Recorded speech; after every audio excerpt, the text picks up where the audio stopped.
CapCut is currently hiding these tools from you. Watch this video if you want to know.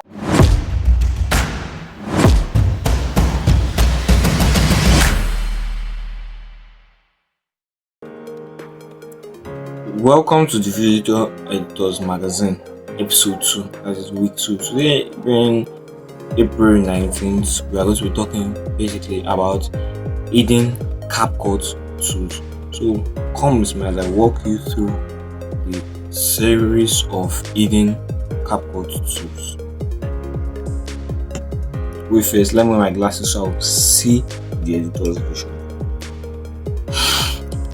Now, the first and famous tool that most beginners don't know about is the keyframe. Yes, keyframe is the number one secret weapon in CapCut. It makes you animate anything, not just your videos. Keyframe are part of what distinguishes a professional from an amateur or a beginner editor. I've spoken about keyframes before in one of my former videos where I was talking about CapCut beginner tutorial 2026. Yes, I'll drop the link in the comments or in the description. This keyframe we're talking about can be used for a series of things. It can be used for zoom ins, animations, different things, move text. Yeah, you see people in their videos, they do move text. Like in one of the snippets from episode 1, where in episode 1 we talked about beginner editing tips. So one of the when I created a snippet, I made use of keyframe in the animation of the text, that is in the moving of text. So I did this, please rotate your phone with keyframe. This animation was made just with keyframes. Now also we have the graphs. After adding keyframes, we add graph for smooth animation, smooth zooming. Like an example of graphs is the ease in, ease out. I'll show you. As you can see, there are series of graphs here. Series of graphs. The ease in, ease out graph different.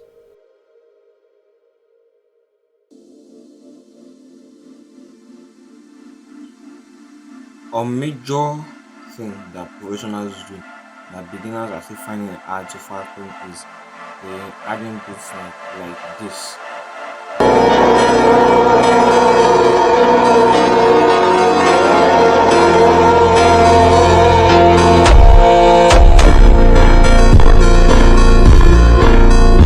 It's a very simple step.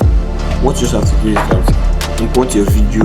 After importing video, add your audio, then click on the audio, look for beats, click on beat, then it will show dots on your video, dots on your audio. So those dots shows when the intensity of the beat increases, and those dots you can set the intensity to high or low. So those dots are where you switch in between videos. That is where you cut your video, you cut a scene to another, you cut your video for it to move into another. It's a smooth way of creating transitions.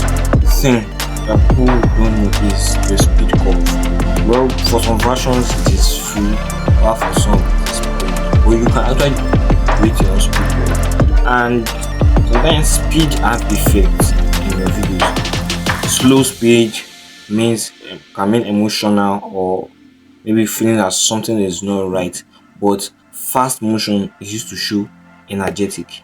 That is how energetic or the kind of vibes that is in a particular clip. Thanks for watching this video, and if you really get into this video, stay tuned for episode 3, which will come down next week. We're talking about how to create cinematic edits, and please don't forget to subscribe to our channel.